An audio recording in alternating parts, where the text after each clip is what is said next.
sejahtera kepada doktor dan rakan-rakan sekalian. Jadi, lompat jauh adalah satu acara yang famous di Malaysia, dan seperti mana kita tahu, atlet perlu memerlukan tahap kecergasan fizikal yang baik untuk mencapai keputusan yang baik. Jadi, kumpulan kami telah sediakan 3 aktiviti yang dapat meningkatkan kemahiran asas dalam lompat jauh, iaitu aktiviti pertama adalah lari ulang-alik untuk meningkatkan kemahiran larian dalam fasa larian das. Dan aktiviti kedua adalah single leg jump. Single leg jump ini adalah untuk meningkatkan kuasa dalam fasa lonjakan untuk membantu kita melompat dengan lebih jauh. Dan aktiviti yang ketiga adalah standing broad jump untuk membantu kita meningkatkan kestabilan apabila kita berada dalam fasa mendarat.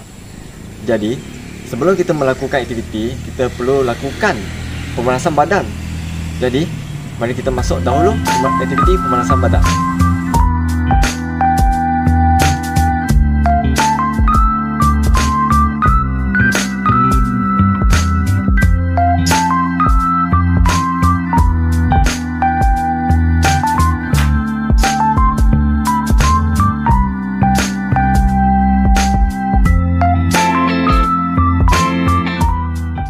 Baik, selamat petang murid. Kamu sama kan? Okey, hari ini kita akan membuat satu aktiviti, ya, namanya lari ulang alik. Baik. Okey, sebelum kita memulakan aktiviti kita, saya akan menjelaskan apakah kepentingan lari ulang alik ini. Okey. Kebaikan lari ulang alik ini adalah untuk meningkatkan kepantasan kita dalam acara lompat jauh. Okey.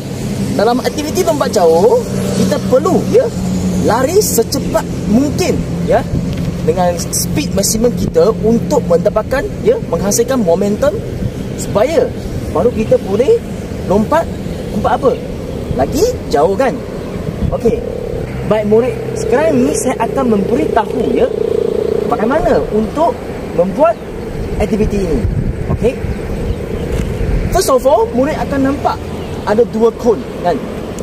Okey. Jarak ini saya sudah ukur. Okey. Jarak ini adalah 30 meter. Baik. Dan murid akan bermula dari kon oren, dan murid kena berlari dengan speed yang maksimum ke kon apa? Kon hijau. Okey.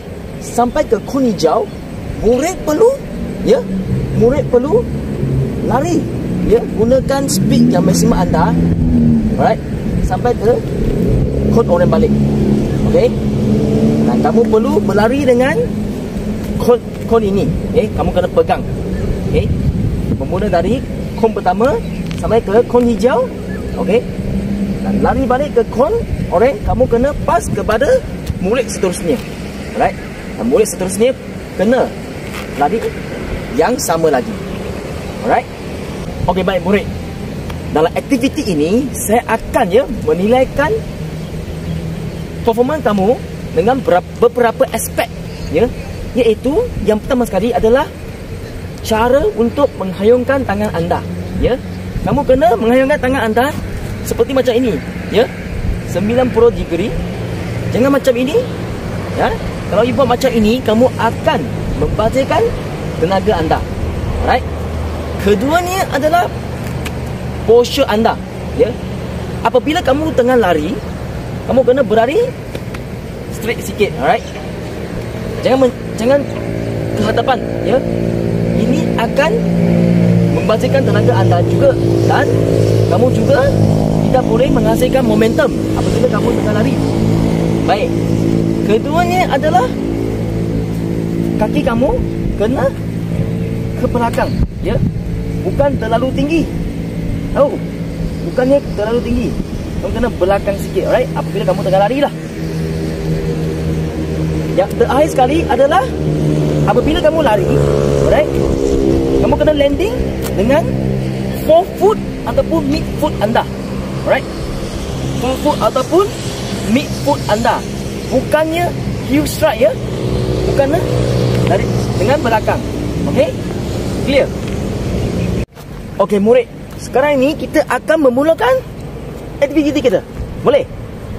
Okey. Ready? Go!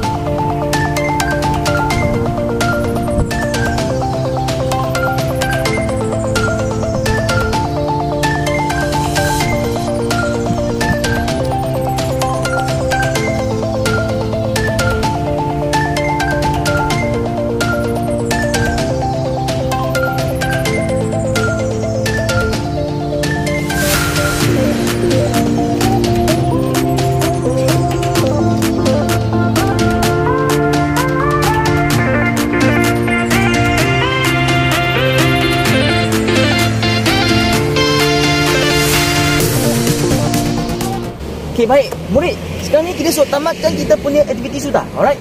Macam mana? Penat? Oh, sangat-sangat penat. Penat kan? Okey, dan kamu kena tahu ya, aktiviti ini adalah larian ulang-alik, ya.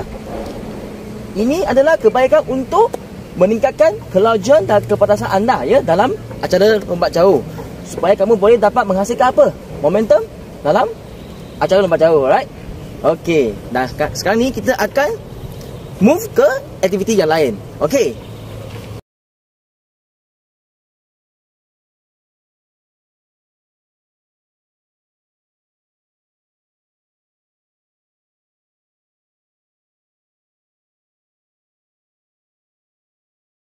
Baik, sekarang kita akan ke aktiviti kedua, iaitu throw and jump.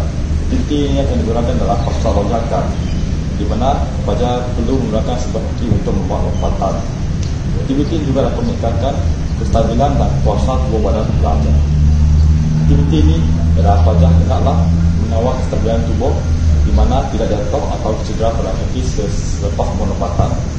Dan pelajar perlu memaksimalkan kekuatan dengan lompatan yang jauh untuk mencapai jarak yang lebih jauh. Okey, di sini saya akan mengenai dari segi aspek dengan tangan dan berlutut akan berkuat semasa mendarat dan kestabilan tubuh semasa melompat atau mendarat.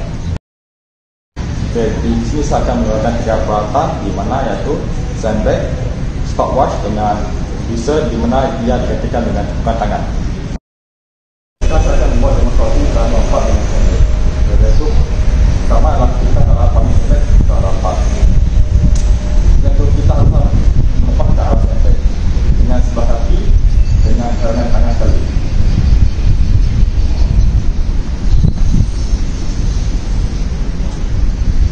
Dan pelajar tidak digunakan untuk mata dengan mendorong kaki semasa melompat ataupun mendarat. Baiklah, sekarang kita akan mulakan aktiviti, iaitu kita akan melompat 10 meter dengan ulang-alik.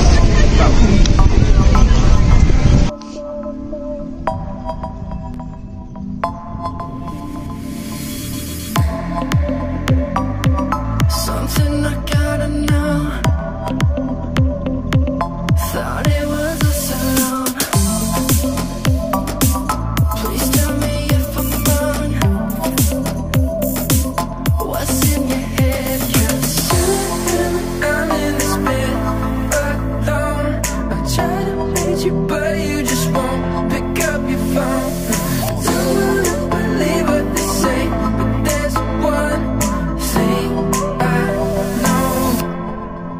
Yeah. Feeling when I'm touching your body, it's got me feeling like I'm out of my mind. But when you're right there with that other somebody, you got me feeling like Baiklah, sampai sini saja aktiviti kita dan kita akan ke aktiviti yang seterusnya, iaitu standing broad jump.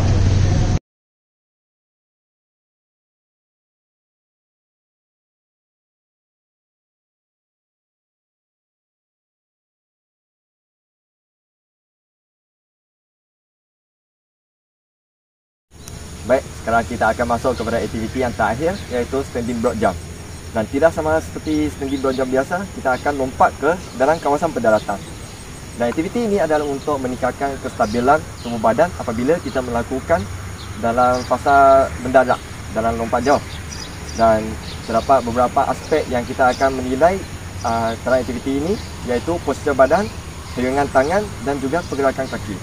Dan penilaian ini adalah untuk menilai sama ada anda melakukan aktiviti ini dengan teknik dan pergerakan yang betul. Dan seterusnya saya akan menunjukkan demonstration kepada anda untuk melakukan aktiviti ini. Baik, untuk melakukan aktiviti ini terdapat beberapa perkara yang kita perlu perhatikan, iaitu pertama, kita akan berdiri di sisi kawasan pendaratan. Lepas itu, sebelum kita melakukan lompatan, kita akan hayungkan tangan ke atas dan kaki akan tarik ke belakang. Lepas itu, apabila kita nak mendarat, tangan dan kaki akan tolak ke, angkat ke hadapan. Jadi pergerakan dia akan nampak seperti begini.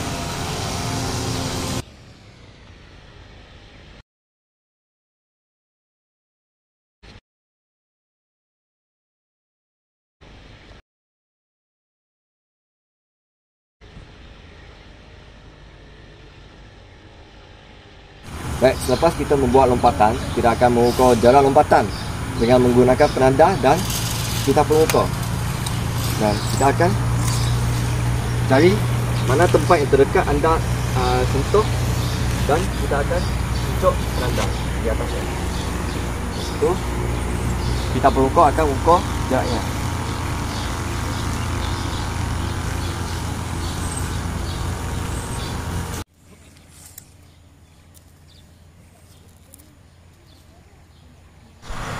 Alright, ini adalah macam mana kita akan membuat aktiviti ini. Dan ada satu lagi, kita perlu pastikan apabila kita mendarat, badan kita perlu paling ke tepi, bukan ke belakang. Ini kerana untuk mencapai jarak jauh yang paling jauh pada aktiviti ini. So, selepas setiap orang membuat lompatan, jarak lompatan akan dicatat dan ditambah sekali ikut kumpulan. Dan kumpulan yang berdapat jarak jauh yang paling jauh adalah pemenang bagi aktiviti ini. So, baik, mari kita lakukan aktiviti ini.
Baik, sampai sini saja kita selesai 3 aktiviti untuk meningkatkan kemahiran asas dalam lompat jauh.